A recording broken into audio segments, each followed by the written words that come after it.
And now I want to talk about the response, how they've responded to this. And it seems to me like this is one large CYA from Norfolk Southern Railway.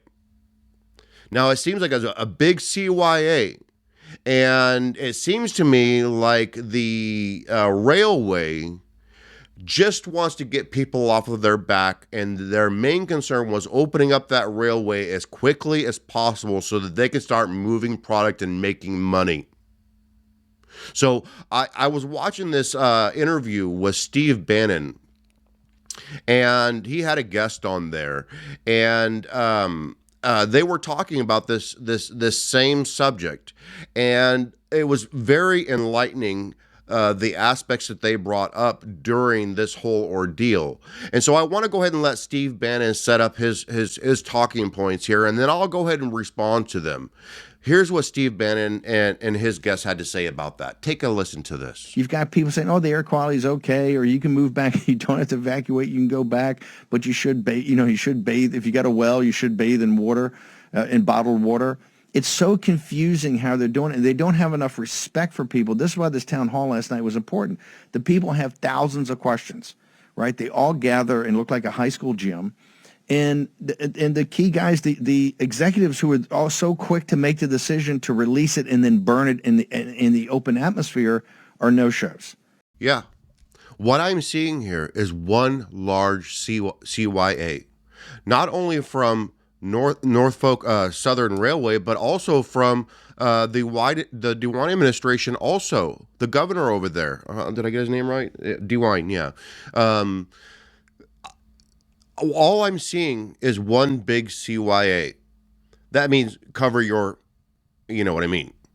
And they are covering their, you know what I mean. They are doing that at the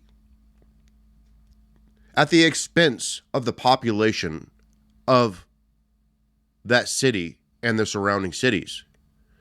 And there is no clear. I heard initially, oh, okay, it's fine to drink the water now. Everything's good because everything is passed on. Then you see that video of that rock going into the creek.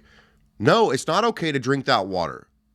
And I would be leery of anything that they're telling you right now. If I was the population of Pristine, I would be very, very, very leery of any advice that they give you. Because if they are covering their asses on this, they are not going to be looking out for you. They will be looking out for themselves. And so I would use your common sense before you do anything. Like if they say, hey, look, you can go ahead and take showers in it. And I don't know if that's what they're doing. I'm assuming they're telling you not to take showers in it because you don't want that on your skin either, because your skin will absorb that. Okay. There's too many unknowns right now. And as far as I'm concerned, I might go as far as to say that this whole area should have been evacuated immediately, and it should not. Nobody should be living there right now until they get a handle on this.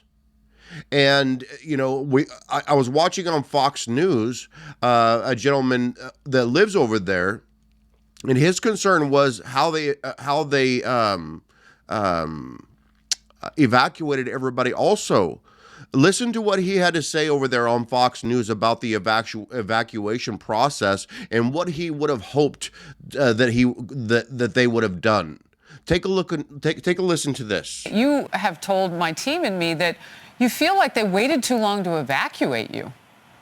Absolutely. So on Friday night when the trail derailing had happened, I want to know why there wasn't an immediate evacuation set into place due to the fact that they knew what was on the cars, because they have to provide the information to the fire department on what they're going to suppress this fire with.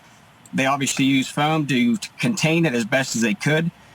And when this train left, it was in Salem, and they knew that there was a malfunction in Salem, which these markers are every 20 miles for them to provide information about the train and what's going on with it.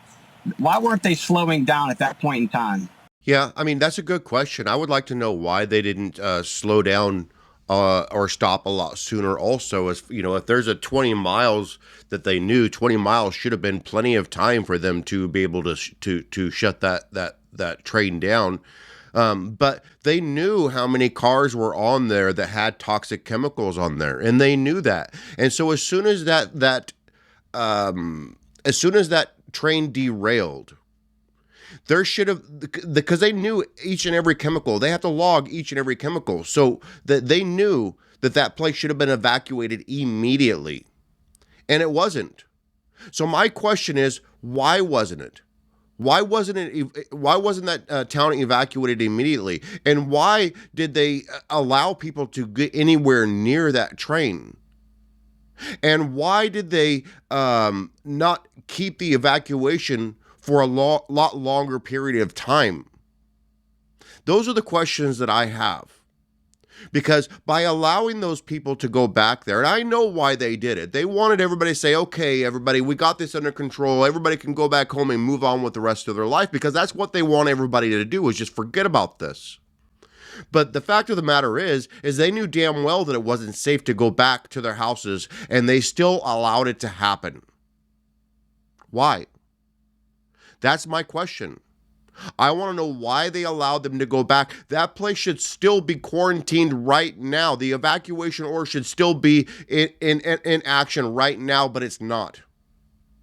Because the reason I say that is because every surface, I'm talking about the ground, I'm talking about the plant life, I'm talking about the bushes and the trees that you rub up against. All of that is coated now. All of that has a coating of this toxic muck. So the ground, the water, your car, when you go reach over there and grab the handle for your car, you're getting that on your hands, which can be absorbed into it. I'm telling you that this is bad. When I heard somebody say that it's like America's Chernobyl, and I don't know if I would go that far, but it's bad. I mean, it's real bad, and they're not handling this the way they should be handling this. Look, I am just a little guy over here with a camera, trying to make some content and trying to wake some people up. So I'm not a scientist trying to say that I have all the answers, but I do have common sense. But what they want you to do is abandon your common sense and listen to them. But those are the same people that got you into this mess. Those are the same people that want to move past this as quickly as possible. For what reason? I don't know. But those are not the people that you should be listening to. I am not going to take advice from somebody who robs me. I'm not going to take advice from somebody who wishes me ill will. Why would I listen to them? Right now, Governor DeWine is in big trouble. He's in big trouble because, from what I understand, that he rushed to burn that way too quickly at the request of the railway. Why would you listen to the people who caused this in the first place? The people who profited from carrying all this cargo. Look, there was over 150 cars on that train. 150, over 9,000 feet long. This train was over 9,000 feet long. You want to know why it couldn't stop quickly? That's why. I'm assuming that it could have stopped within 20 miles. I'm assuming it takes less than 20 miles to stop a train. But when you have the train with 150 cars and 9,000 feet long, who knows how much all that weighed? Yes, there's going to be problems. It's not going to be able to slow down. And there was over 20 cars. 20. 1, 2, 3. Yeah, 20 cars with this toxic material in it. So it wasn't as if there was just 4 cars with toxic material. There was 20 cars. That is an enormous amount of toxic waste that they are trying to brush underneath the rug right now. An enormous. But Dr. Siegel was over there talking on Fox News, giving his opinion on the health concerns that he has during the aftermath of this train derailment and the toxic chemicals that were went up in the air. Listen to what he's got to say. Listen, this is crazy. Chloride, which is a toxic gas that people are feeling that irritation, their eyes are burning, they're getting headaches. It can cause respiratory problems. Another gas, phosgene, which was in World War I and used as a poison. The other one that no one's talking about is butyl acrylate, which is another toxic gas that's causing the headaches. I'm worried about down the line, vinyl chloride, small amounts of it in the environment leads to cancer. Even small amounts of it in the environment could affect fertility for generations to come. I'm worried about the long-term risk, but we're not out of the short-term woods yet. Yeah, there's a lot about this situation as far as the health concerns and everything like that we just don't understand yet.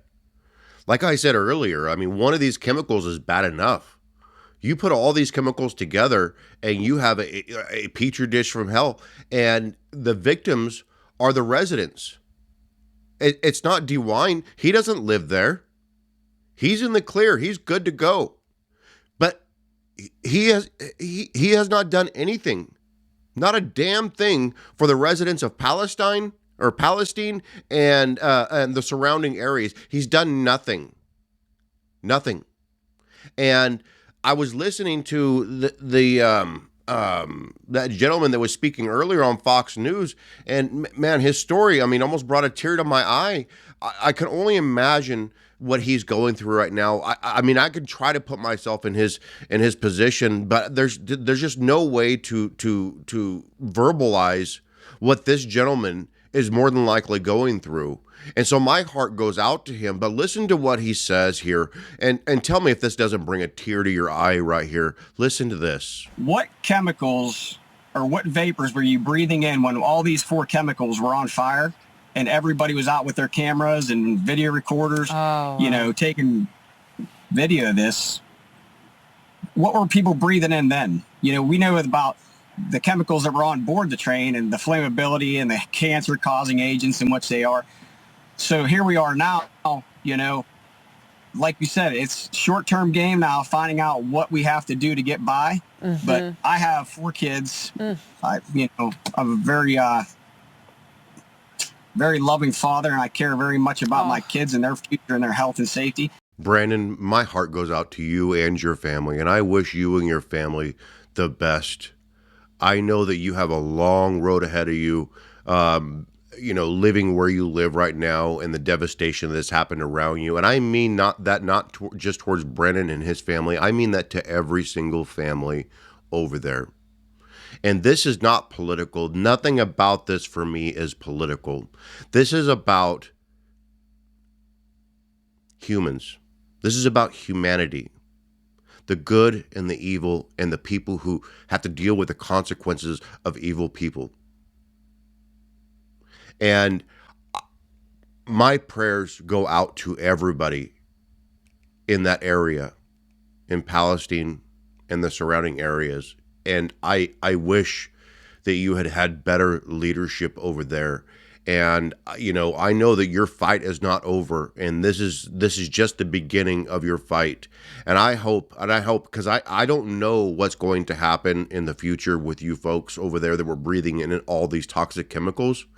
I don't know what your future holds, but I know that I will do my part to make sure that we follow this story until the end, because there has got to be justice for you people over there, and there has got to be accountability, and there has got to be some people going to jail. This cannot stand, and this sickens me to see how the government, your government over there is handling this, and Norfolk Southern Railroad, how they're handling this, and our federal government, how they're handling that.